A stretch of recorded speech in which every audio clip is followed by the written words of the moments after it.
My son texted me, "We're cutting ties. Don't come to Christmas dinner anymore." And the whole family chat went quiet. The next morning I made one phone call that changed everything forever. If you're watching this, please like this video and tell me where you're from. What Tommy didn't know was that I owned the house he lived in. Before we continue, first let me thank you for watching Granny's Voice. Please subscribe and tell us where you're watching from in the comments.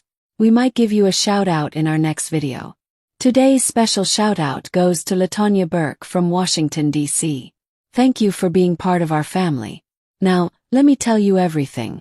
The message came at 2:30 in the afternoon on a cold Thursday.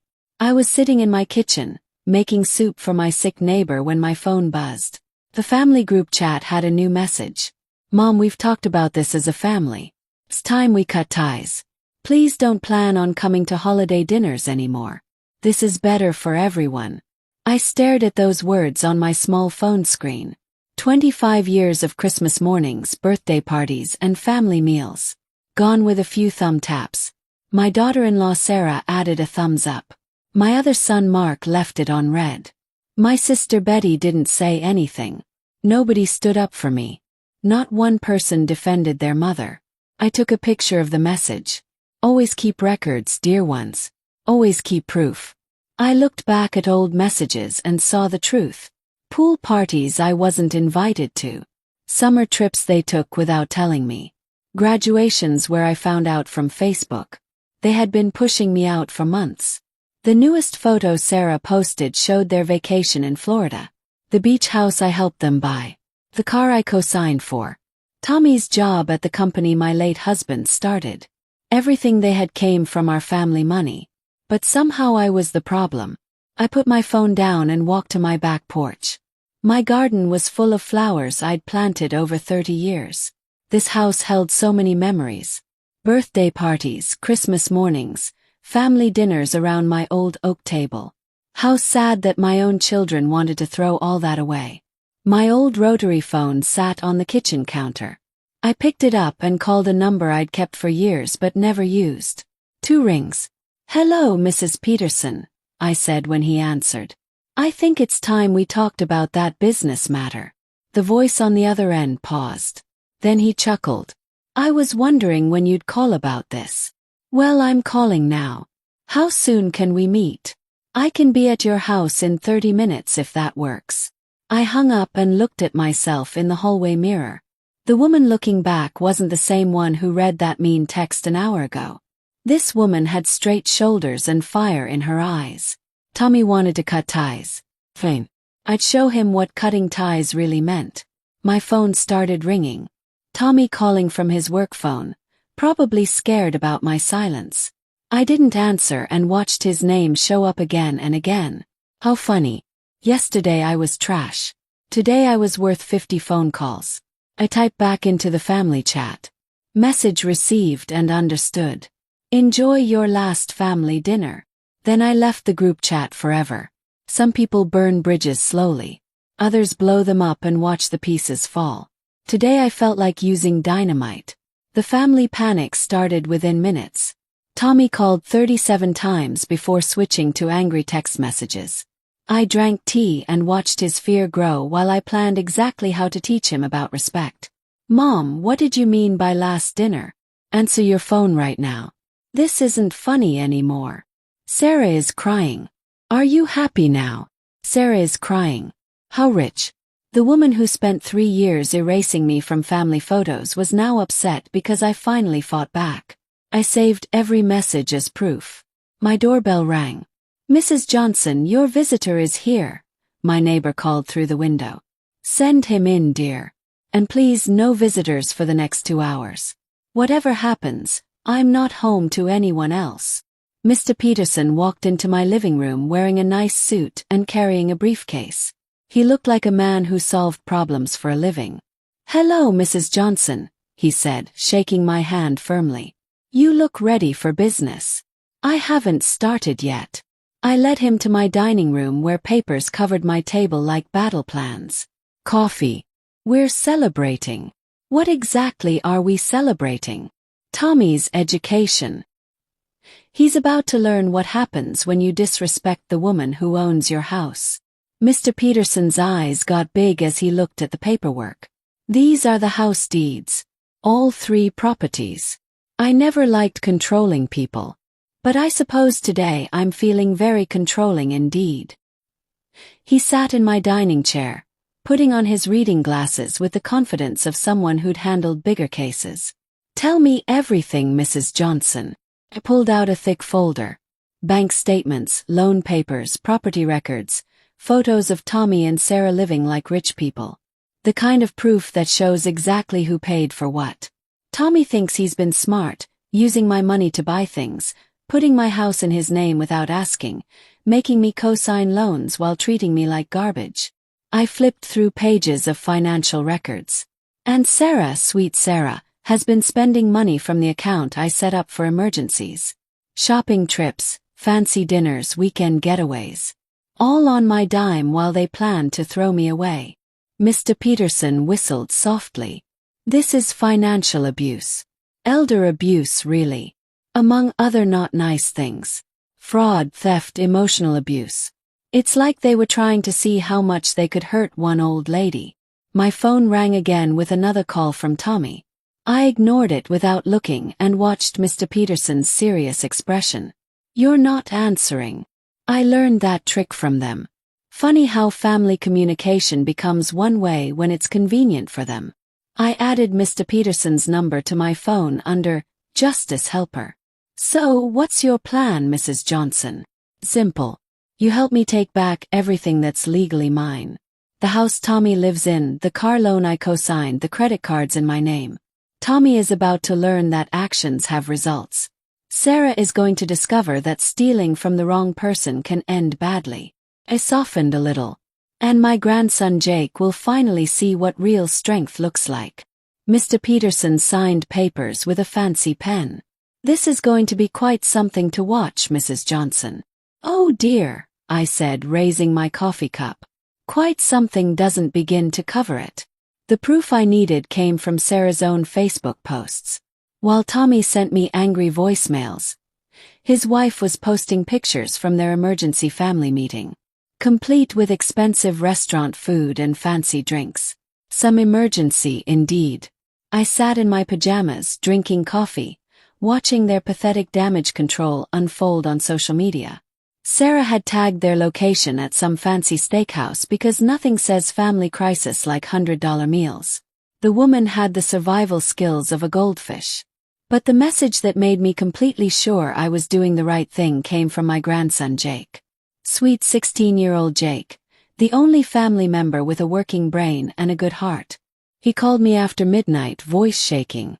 Grandma, they're saying you've gone crazy. Dad says you threatened to destroy the family out of spite. And what do you think, sweetheart? I think they're lying, Grandma. You don't do things out of spite. You do things because they're right. He paused. But Grandma, they're telling everyone you never loved Dad, that you only cared about money and control. I sat in my dark kitchen, looking out at the moon. 28 years of raising Tommy, working 2 jobs to give him everything.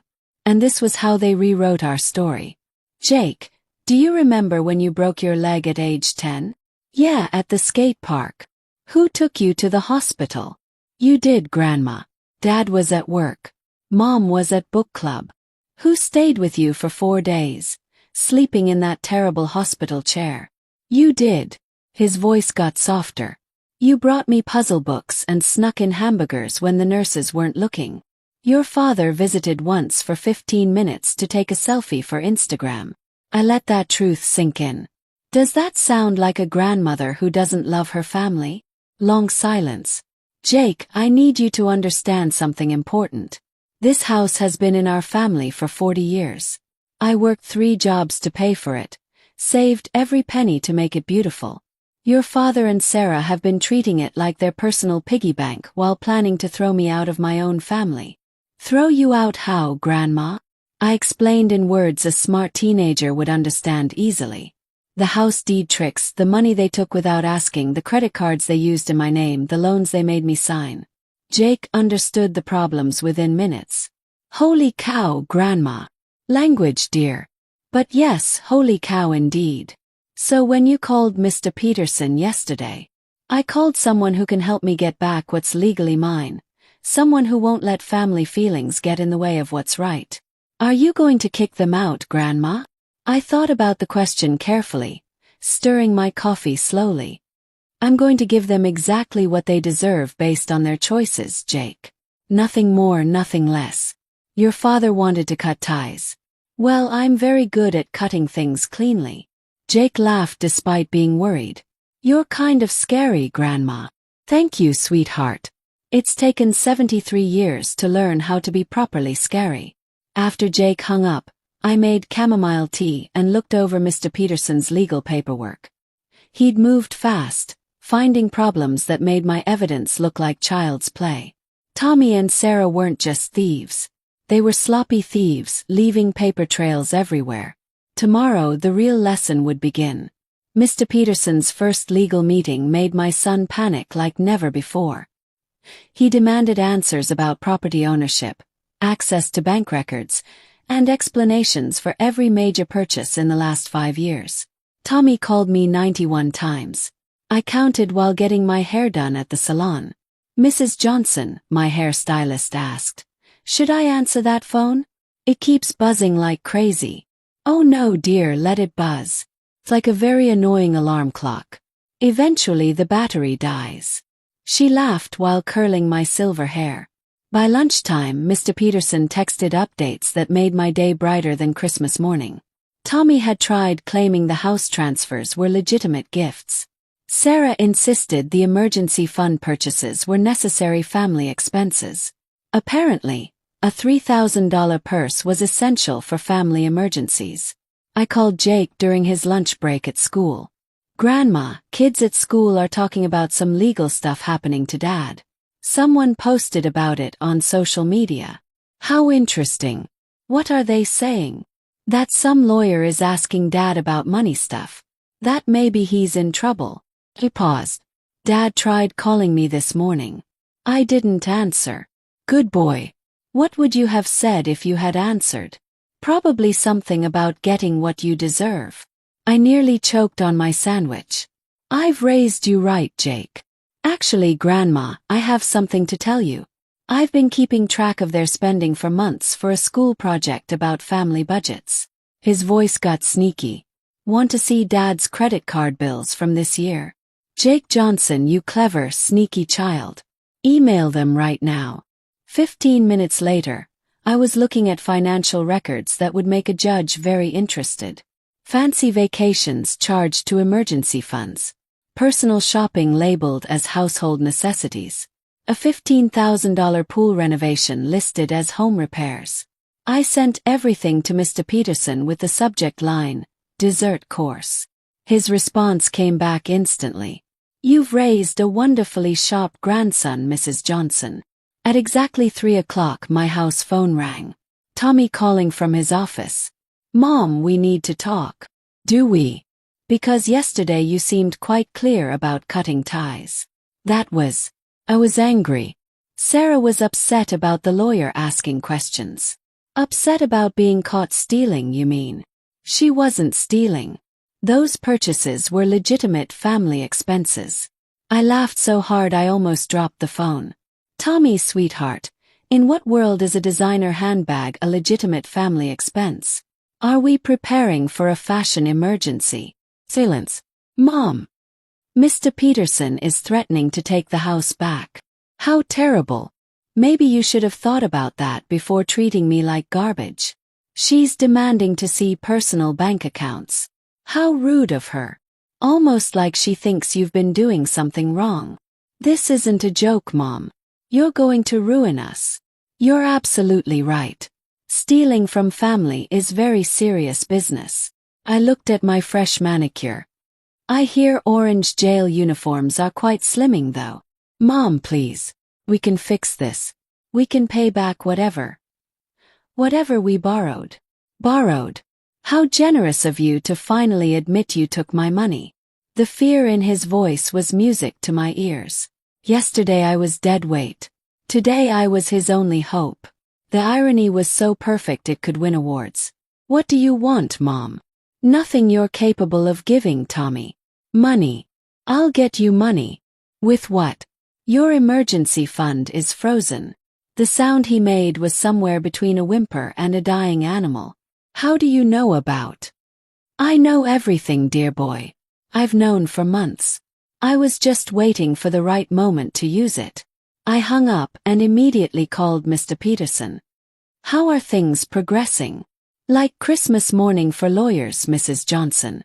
We found 4 fraudulent transfers, fake emergency expenses, and enough evidence to keep investigators busy for months. And Tommy, crumbling like a stale cookie. Sarah's already called 3 different lawyers. Perfect. Phase 2 starts tomorrow. The first big confrontation happened at Tommy's workplace, where he tried to get his boss to pressure me into dropping the legal case. He walked into a carefully planned trap that left him speechless and me very satisfied. I arrived wearing my best church dress, the blue one that made me look like I could run a corporation before breakfast. Mr. Peterson had arranged for me to meet Tommy's boss as a concerned family member, which was legal speak for front row seat to watch your son embarrass himself. Tommy stood in the conference room, surrounded by nervous co-workers who suddenly found their coffee cups very interesting. Sarah sat beside him, holding her expensive purse like a security blanket. Poor thing looked like she'd aged 10 years in 1 week. This legal action is harassment, Tommy began, his voice shaking. Mr. Peterson is overstepping his authority as Mom's lawyer. Actually, Mr. Peterson corrected smoothly, I'm operating well within legal bounds as Mrs. Johnson's representative in recovering fraudulently transferred assets. Tommy's face went white as paper. That's impossible. Mom agreed to help us with the house. Help, yes. Sign over legal ownership without her knowledge, no. Mr. Peterson smiled like a teacher correcting a very slow student. We have documented evidence of forged signatures and unauthorized transfers. The temperature in the room dropped 20 degrees. Co-workers shifted uncomfortably, suddenly realizing they were watching an execution, not a meeting. Forged signatures. Tommy's voice cracked like a teenager's. Oh yes, handwriting analysis is fascinating these days. Mr. Peterson opened a folder thick enough to use as a weapon. Would you like to explain these documents to everyone? He slid papers across the table. Bank forms, property transfers, loan applications with signatures that looked suspiciously similar. Tommy's hands shook as he recognized his own forgeries spread out for everyone to see. This is a misunderstanding, he stammered. Those were legitimate transfers Mom agreed to. A $70,000 house transfer is legitimate, his boss asked sharply. Signed without a lawyer present, Mr. Peterson added helpfully. And backdated to avoid tax implications. The silence that followed was thick enough to cut with a knife and serve at dinner parties. Sarah made a small crying sound, like a wounded puppy realizing the trap had already closed. I stood slowly, letting my 73 years of life experience command the room. Every eye turned to me, and I enjoyed the moment like fine wine. Tommy, I said, my voice carrying across the room like steel wrapped in velvet. Do you remember what I taught you about honesty when you were 8 years old? Mom, please don't. You broke Mrs. Garcia's window and blamed the neighbor boy. A child who had nothing lost his allowance because of your lie. I walked closer, my sensible shoes clicking against the floor like a timer counting down. What did I make you do? Tommy's face crumpled. Confess and pay for the window myself. Exactly. Actions have consequences. Always. I turned to address the room. My son has forgotten this basic lesson. Sarah has helped him forget it. Today they remember. Mr. Peterson consulted his legal notepad like a doctor reading test results. Tommy Johnson, effective immediately, you must vacate the property at 425 Oak Street and return all fraudulently obtained assets. You can't do this to us. Actually, we can and we are. Mr. Peterson's smile could have frozen a lake in summer. Sarah Johnson, you're banned from the property and will face charges for financial elder abuse. Sarah finally found her voice. Mrs. Johnson, you're destroying your own family. I looked at this woman who'd systematically pushed me out of family photos, who'd stolen from the emergency fund I'd saved for medical bills, convinced my son to treat me like a burden, and was now calling me family because she needed help. Sweetheart, I said, adjusting my pearl earrings. I'm not destroying anything. I'm simply taking out the trash. Security appeared like magic. Tommy and Sarah were escorted out like common criminals, which is exactly what they were. The remaining co-workers sat in shocked silence. Now then, Mr. Peterson said cheerfully, let's discuss how to prevent this kind of family fraud in the future. Through the window, I watched Tommy and Sarah standing on the sidewalk, looking lost and small and completely defeated. Justice, I decided, tasted absolutely delicious. The supporters came from unexpected places, proving that Tommy and Sarah's reign of terror had hurt more people than just me. By the end of the week, I had an army of allies. Jake called Monday morning, voice bright with satisfaction. Grandma, you won't believe what's happening at school. My economics teacher wants to use your case as an example. How seniors can protect themselves from financial abuse. How educational of her. Also, 2 of Dad's old friends called me. They want to apologize to you personally. Apologize for what? For not speaking up when Dad was bad-mouthing you to everyone.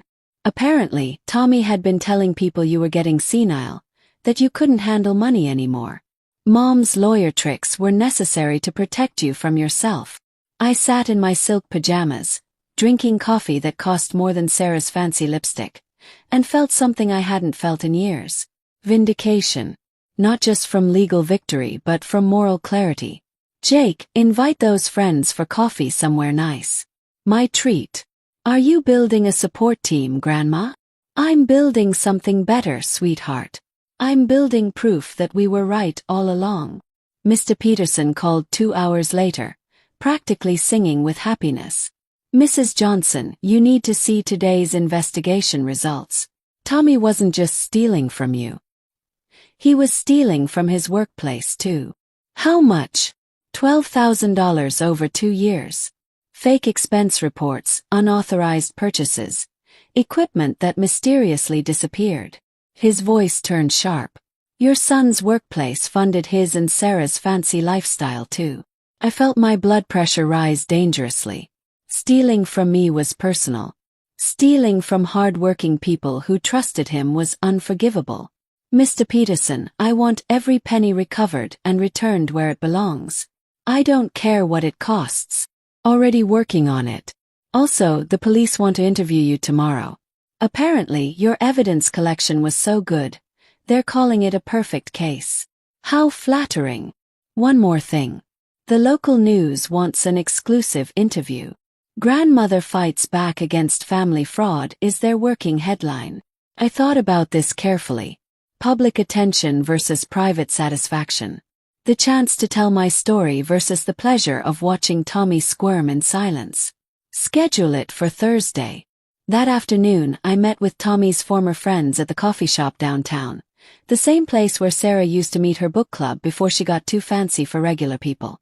2 women, both longtime neighbors, both looking embarrassed about months of silence I'd never understood. Mrs. Johnson, said Linda Martinez, who lived 3 houses down, we thought you knew about the things Tommy was saying, the stories about your health, the claims that you couldn't handle your own affairs anymore. I was kept in the dark about everything, I admitted. My own son made sure I couldn't see what people were thinking. We wanted to check on you directly, but Tommy said you'd moved to a nursing home, that you couldn't remember conversations. My coffee mug trembled in my hands. He told people I was in a nursing home. Complete memory loss, added Carol Williams, my former bridge partner. Said you couldn't recognize family anymore. That's why he needed to take control of your finances and property. The coffee shop's cheerful atmosphere suddenly felt crushing. My own son had declared me mentally gone to justify his theft, not just from me, but from every person who'd ever trusted our family name. Ladies, I said, setting down my cup with careful precision, would you like to help me make sure justice is properly served? Their eager agreement confirmed what I'd suspected. Tommy and Sarah hadn't just made enemies of me. They'd created a whole network of people hoping for their downfall. Perfect. Mr. Peterson is hiring new assistants for the legal case. You'll get calls tomorrow about helping prevent this from happening to other families. Mrs. Johnson, Linda said softly. Why are you helping us? We failed to protect you. You didn't fail, dears. You were lied to by people you trusted. I smiled, feeling my mother's strong spirit straighten my spine. And because no one lies about my mental health and gets away with it. Walking out of that coffee shop, I realized I wasn't just seeking payback anymore. I was leading a movement, and every movement needs willing helpers. Tommy had no idea what army was marching toward him. The revenge reached its perfect peak when Mr. Peterson called a neighborhood meeting and exposed everything publicly. Tommy's complete financial destruction played out in front of everyone who'd ever doubted my abilities. And I watched with satisfaction that felt like Christmas morning. The community center buzzed with curiosity as neighbors, former friends, local reporters, and police officers filled every folding chair. I chose a seat in the front row, wearing my late mother's diamond brooch and a smile that could cut through steel. Tommy sat across the aisle, looking like he'd aged 30 years in 2 weeks. Mr. Peterson commanded the podium like a teacher leading a class about consequences. Ladies and gentlemen, today's presentation concerns the systematic financial abuse of Mrs. Dorothy Johnson by her son Tommy Johnson and his wife Sarah Johnson. The portable screen lit up with evidence that made my careful record-keeping look like amateur work. Bank records, forged documents, email chains discussing creative ways to take Mom's money. Tommy's digital trail of greed displayed in bright colors for everyone to see. Over 3 years, the defendants transferred $47,000 from Mrs. Johnson's accounts, forged property transfers worth $70,000, and used her credit for personal purchases totaling $32,000. A gasp rippled through the audience. Tommy slumped in his chair like a deflated balloon. Sarah wasn't even there. Her lawyer had told her to avoid public appearances after yesterday's arrest. The lifestyle funded by these stolen funds included luxury trips, designer purchases, home renovations, and personal expenses totaling twice Mr. Johnson's actual income. Mr. Peterson clicked to the next slide. Photos of Tommy and Sarah's social media posts. Champagne celebrations funded by Mom's emergency fund. Designer clothes purchased with stolen credit.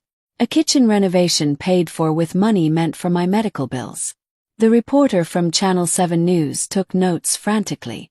This story would be evening news material within hours. Most disgracefully, when neighbors asked about Mrs. Johnson's well-being, Mr. Johnson told them she had severe dementia and couldn't live independently. The room exploded. Neighbors shouted questions. Former friends demanded answers. And somewhere in the chaos, I heard Tommy make a sound like a broken animal. I stood slowly, letting my presence quiet the room. Everyone fell silent. If I may, I said, my voice carrying across the space with 73 years of life experience. I'd like to address my son directly. Mr. Peterson stepped aside with a respectful nod. I walked to the microphone, feeling every eye in the room follow me. This was my moment, the peak of everything I'd built, lost and reclaimed. Tommy, I said, looking directly at the broken man who'd once been my greatest joy. Stand up. He rose shakily, looking like he might faint. You told people I had dementia, that I couldn't remember my own name, that I needed to be protected from myself. My voice remained steady, each word chosen carefully.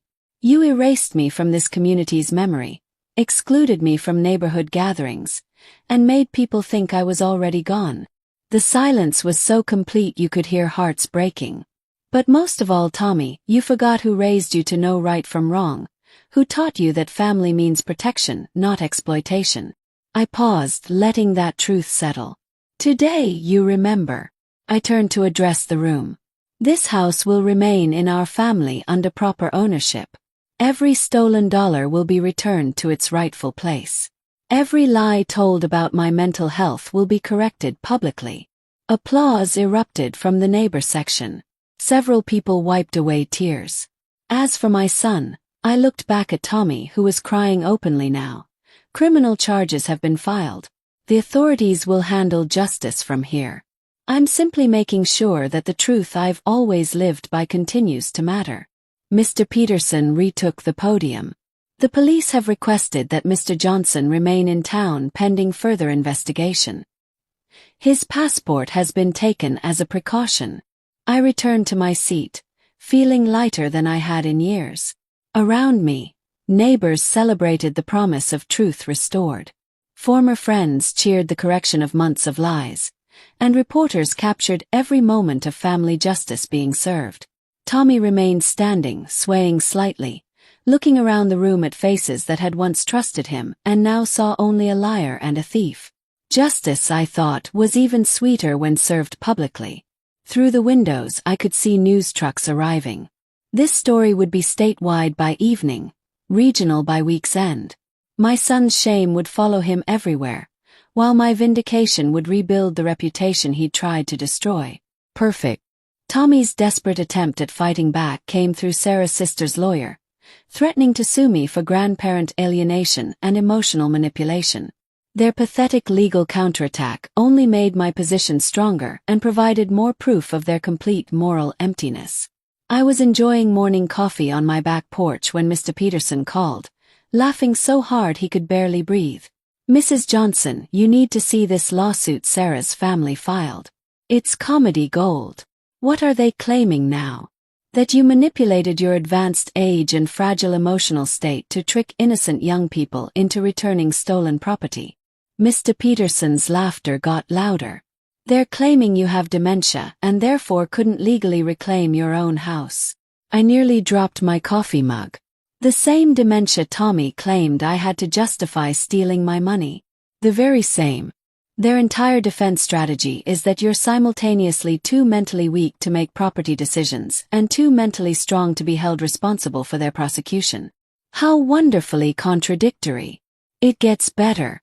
They want to reverse our property recovery because you were allegedly under emotional distress when you signed the papers. Apparently, being excluded from family dinners constitutes psychological abuse. I set down my coffee and watched birds playing in my garden fountain. Such peace, such simplicity, rather like my current mood. Mr. Peterson called Channel 7 News. "Schedule an interview for this afternoon. What's your approach? If they want to claim I'm a weak, confused old woman, let's give them a demonstration of exactly how weak and confused I am." 3 hours later, I stood before news cameras wearing my sharpest Sunday dress and a smile that could intimidate bank presidents. Reporters gathered as I approached their microphones, my posture straight as a flagpole, my voice carrying 73 years of life wisdom. "Ladies and gentlemen, I'm here to address recent claims about my mental fitness made by individuals currently facing criminal charges for elder abuse." I pulled out a manila folder thick enough to use as a doorstop. These are the financial records I personally compiled over 18 months, documenting systematic theft from my accounts. Bank statements, property transfers, credit card records, all collected through my allegedly failing mental capacity. Chuckles rippled through the press group. I want to be clear about something. My son Tommy and his wife Sarah spent 3 years stealing from my savings, emergency funds, and property ownership. When confronted with proof of their crimes, they didn't apologize or offer to make things right. Instead, they hired lawyers to attack my mental abilities. A reporter raised her hand. "Mrs. Johnson, how do you respond to claims that you were tricked by outside influences?" I respond by pointing out that I raised 4 children as a single mother, ran a successful catering business for 30 years, and successfully identified and documented financial crimes that police officers called textbook evidence. Paused for effect. If that's failing mental capacity, I'd hate to see what they consider sharp thinking. More laughter. Furthermore, I'd like to address claims of emotional manipulation. Yes, being excluded from family dinners was painful. Do you know what's more painful? Learning that your son told neighbors you had dementia to justify stealing your life savings. Learning that emergency money meant for medical bills funded vacation trips. Learning that your own family saw you as an obstacle to their criminal plans. The room fell quiet. So yes, I was under stress. The stress of discovering that people I loved and trusted were thieves. The stress of realizing I'd raised a son who would lie about my mental health to steal from senior citizens. The stress of watching my reputation being destroyed by people who thought my kindness meant I was stupid. I closed the folder with a sharp snap. Tommy and Sarah Johnson are criminals who've been caught, charged, and held responsible. Their attempt to claim I'm mentally unfit only proves they still don't understand the most basic lesson. Actions have consequences. A reporter called out, "What's next for your property?"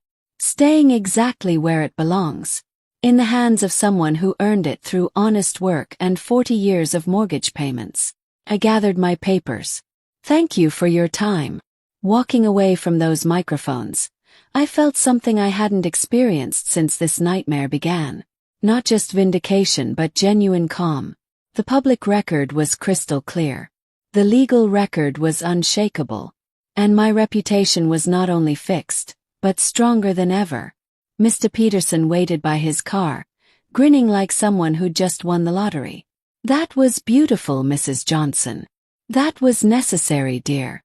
Now Tommy knows that even from his position of complete shame, he still can't hurt me." My phone buzzed with a text from Jake. "Grandma, you're famous on Facebook. Tough Grandma Fights Back is being shared everywhere." I smiled, thinking about how perfectly everything had worked out. Sometimes justice doesn't just happen quietly. Sometimes it arrives with camera crews and standing ovations. Tommy had tried one last desperate attack. Instead, he'd given me complete and total victory. My complete transformation reached its peak when I walked into my first community board meeting as the new neighborhood watch coordinator, commanding respect I'd earned through courage and demonstrating strength I'd claimed through truth. The woman who entered that room was nothing like the one Tommy had dismissed 2 months earlier. I arrived wearing my mother's pearl bracelet, the one I'd worn the morning Tommy sent his cruel text, and a navy dress that announced authority before I spoke a word.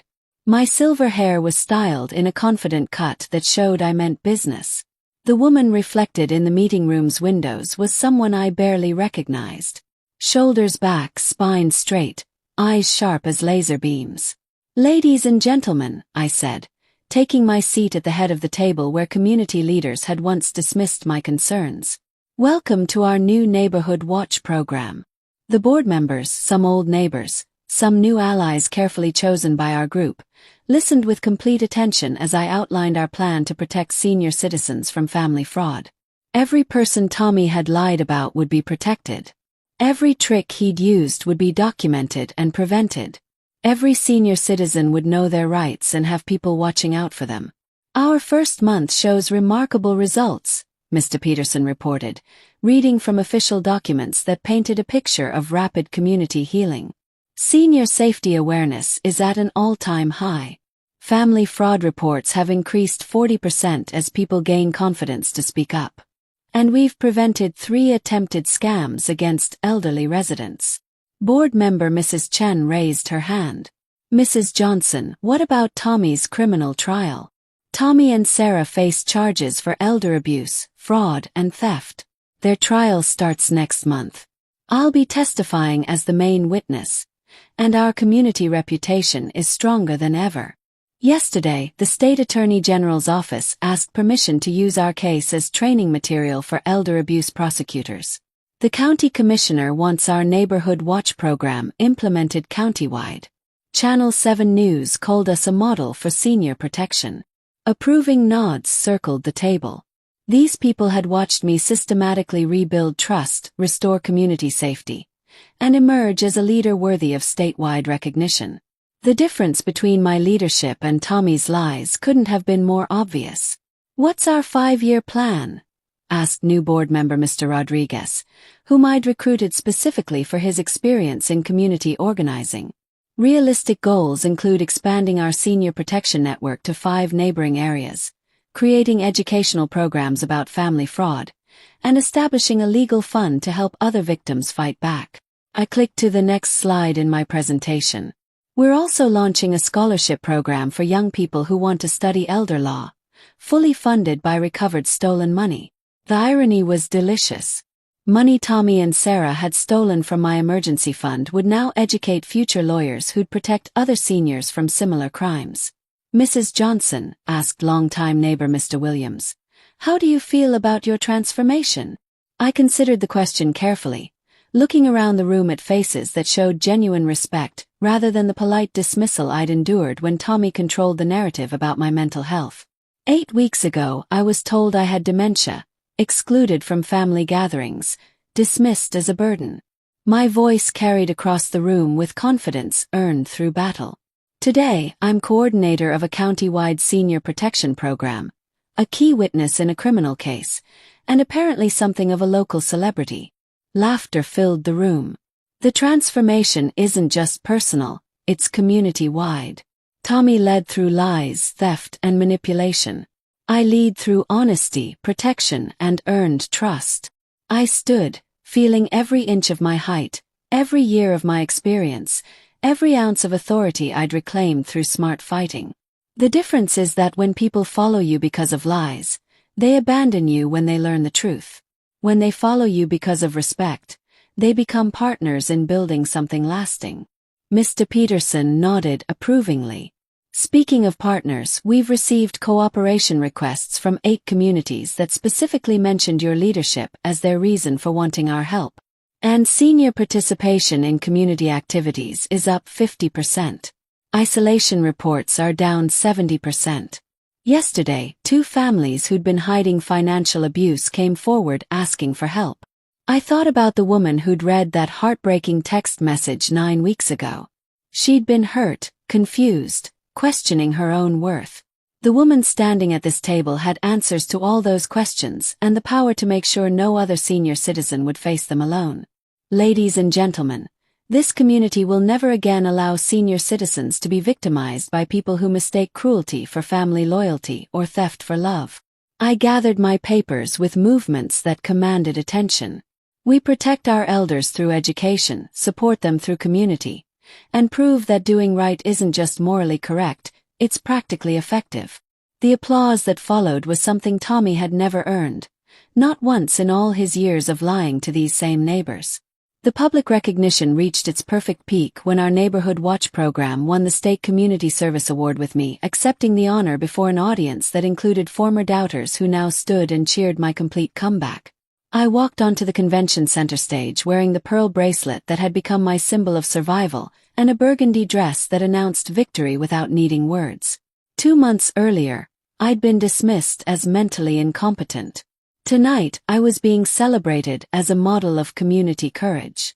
Ladies and gentlemen, the presenter announced, this year's State Community Service Award goes to the Oak Street Neighborhood Watch under the inspirational leadership of Coordinator Dorothy Johnson for demonstrating that community protection drives both safety and social connection.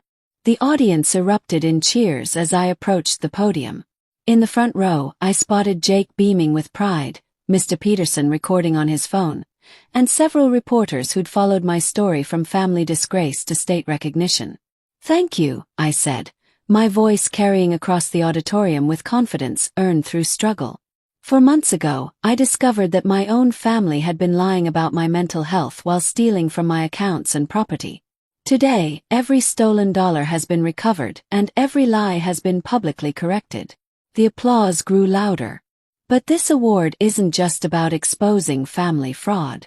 It's about proving that communities built on truth don't just survive, they flourish. Since implementing our senior protection program, Oak Street has seen increased neighborhood involvement, reduced isolation among elderly residents, and prevented multiple financial scams against vulnerable families. I held up the Crystal Award, watching light break through its surfaces like hope breaking through darkness. I want to share this recognition with every neighbor who chose truth over convenient lies, every board member who supported protection over politeness, and every senior citizen who found the courage to speak up about abuse. The standing ovation lasted 4 full minutes. As applause washed over me, I thought about the journey from humiliation to honor, from dismissal to leadership, from victim to champion. After the ceremony, reporters surrounded me for interviews that would broadcast regionally. A documentary crew requested permission to film our neighborhood watch program. 2 book publishers wanted my story. The governor's office mentioned my name for a statewide senior advocacy position. "Mrs. Johnson," asked the state public radio correspondent, "what would you say to other seniors facing similar family fraud?" That loyalty to family doesn't require accepting criminal behavior. Sometimes the most loving thing you can do is hold people responsible for their choices. I smiled with satisfaction that felt as warm as summer sunshine. Actions have consequences, always. Do you have any regrets about exposing Tommy's crimes? My only regret is not acting sooner. Every day I hesitated was another day other seniors might face similar abuse. Another day financial crimes went unpunished. Another day community trust was being damaged by unchallenged lies.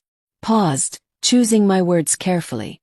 I regret allowing love to delay justice. What's next for your neighborhood watch program?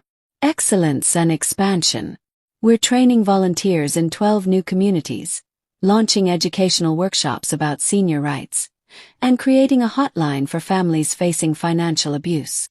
I adjusted my mother's pearl bracelet. We're proving that protection isn't just the right choice, it's the effective choice.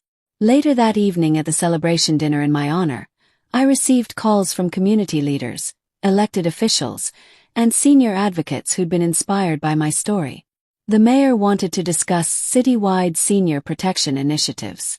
A state senator invited me to testify before the legislature about elder abuse prevention. The Attorney General mentioned my case as a model for prosecution training. Jake found me on the hotel balcony, looking out at the city lights that sparkled like stars scattered across dark velvet. "Grandma, you're inspiring people everywhere." "I'm helping people protect themselves, sweetheart. There's a difference. Are you happy?" I considered the question while watching traffic flow like rivers of light below us. Was I happy or was I something more complex? Satisfied, purposeful, complete. I'm at peace, Jake. For the first time in years, I'm exactly where I'm supposed to be, doing exactly what I'm meant to do. I smiled at this young man who'd never doubted my abilities. And yes, that makes me deeply happy. The irony wasn't lost on me. Tommy had tried to destroy my reputation and instead made me more respected than I'd ever been. Sarah had attempted to erase my community standing and instead helped me build something more meaningful than anything I'd achieved before. Sometimes justice doesn't just restore what was taken. Sometimes it gives you something better than what you lost. Tonight, surrounded by recognition I'd earned through bravery, I understood that my greatest victory wasn't defeating Tommy and Sarah. It was becoming the woman I was always meant to be. The new life I've built 4 months later proves that sometimes the best revenge is living so well that your enemies become footnotes. I sit in my sunroom surrounded by community awards instead of legal documents, helping families instead of fighting criminals, and finally understanding what true strength looks like. This morning started like every Sunday for the past 2 months. Jake arrived at 11 with bagels and orange juice from that little bakery near his college, settling into what's become his regular spot at my kitchen table. At 16, he possesses more integrity than his father ever managed, and watching him grow into a man of principle has become one of my greatest pleasures. "Grandma, Mrs. Rodriguez wants to interview you for her thesis about community leadership," he said, pulling school papers from his backpack. Also, 2 more neighborhoods have asked for help starting their own senior protection programs. How many is that this month? 9. You're becoming the go-to expert on community safety programs. He grinned. Who knew exposing your own son's lies would become a full-time job? I laughed, reviewing thank you letters from seniors whose families we'd helped. 37 elderly residents now had legal protection, financial security, and community support. The money Sarah had stolen to buy designer shoes now funded legal aid for vulnerable seniors. "Speaking of full-time work," I said, signing certificates for volunteer training graduates, "Mr. Peterson wants to expand our legal clinic. Apparently, Families nationwide are requesting the Dorothy Johnson approach to elder protection. Are you interested in traveling, Grandma? At 73, I've discovered I have a talent for community organizing. Why waste it? My phone buzzed with a text from Mr. Peterson. 60 Minutes approved the interview. Dorothy Johnson, the grandmother who fought back. Filming starts Tuesday. The irony was perfect. Tommy had tried to make me disappear and instead made me nationally famous. Jake, do you ever wonder what your father's doing now? His expression grew thoughtful. Actually, I heard from Mom last week. He's working at a hardware store in the next county. Some kind of stock clerk position. He looked. Jake searched for words. Smaller, like he'd gotten physically smaller somehow. And Sarah moved back to her parents' house with the kids. Apparently, she's working at a call center now. I felt something unexpected. Not satisfaction, but a kind of peaceful indifference. These people who'd once seemed so important in my life, who'd caused such pain and anger, had become background characters in a story that was no longer about them. Do you miss them? Jake asked quietly. I miss who I thought they were. The son I believed I'd raised, the family I imagined we could be. I set down my letters and looked at this young man who'd never let me down. But I don't miss the reality of who they actually were. The lies, the theft, the cruelty disguised as family loyalty. The afternoon brought my weekly visit to our community center, where seniors receive financial counseling, legal advice, and social support to prevent isolation and abuse. Today, I was meeting with Elena Vasquez, whose family had tried to force her into signing over her house deed. Mrs. Johnson, Elena said, showing me the legal papers Mr. Peterson had helped her understand. I want you to know what this program means. 6 months ago, I was afraid to answer my own door. Now, I'm helping other grandmothers protect themselves and proving that seniors can be strong and independent. That's exactly why we exist, dear. To prove that age brings wisdom, not weakness. Walking through that building, seeing elderly people of all backgrounds building support networks based on respect rather than exploitation, I understood something profound. My greatest victory wasn't stopping Tommy's criminal behavior. It was creating something better to replace it. As evening fell, I returned to my house and called Mr. Peterson to discuss next week's volunteer training session. Our neighborhood watch program continued growing, now serving over 200 families and recognized nationally as a model for community-based elder protection. Dorothy, Mr. Peterson said, I have news. Tommy called today asking for a meeting. What does he want? To apologize, apparently. To make amends for his behavior and lies. I considered this while watching sunset paint my garden golden. After months of silence, my son wanted reconciliation. Not because he'd found religion or discovered honesty, but because he'd finally realized the cost of his choices. What should I tell him? Tell him I'm busy building something beautiful. If he wants to be part of something meaningful, he can volunteer at the community center like anyone else. Smiled. If he demonstrates real change and genuine remorse over time, we might consider giving him a chance to earn forgiveness. And if he doesn't, then he'll remain exactly what he chose to become, irrelevant to my story. That night, I sat in my garden with a cup of tea, reading thank you notes from families whose lives had been transformed by programs funded with recovered stolen money. In the distance, my neighborhood hummed with the sounds of people living safely and connected to each other. Beautiful and strong despite everything that had tried to harm it. My phone showed 12 missed calls from Tommy. I deleted them without listening. Some relationships can be rebuilt through genuine change and earned forgiveness. Others end when people show you who they really are. The wisdom is knowing the difference and having the courage to act accordingly. Tomorrow I would wake up as Dorothy Johnson, community leader, senior advocate, elder protection expert, and grandmother to an exceptional young man. Not someone's dismissed mother or forgotten neighbor, but a woman who'd built something meaningful from the ashes of betrayal. Sometimes the best revenge isn't destroying your enemies.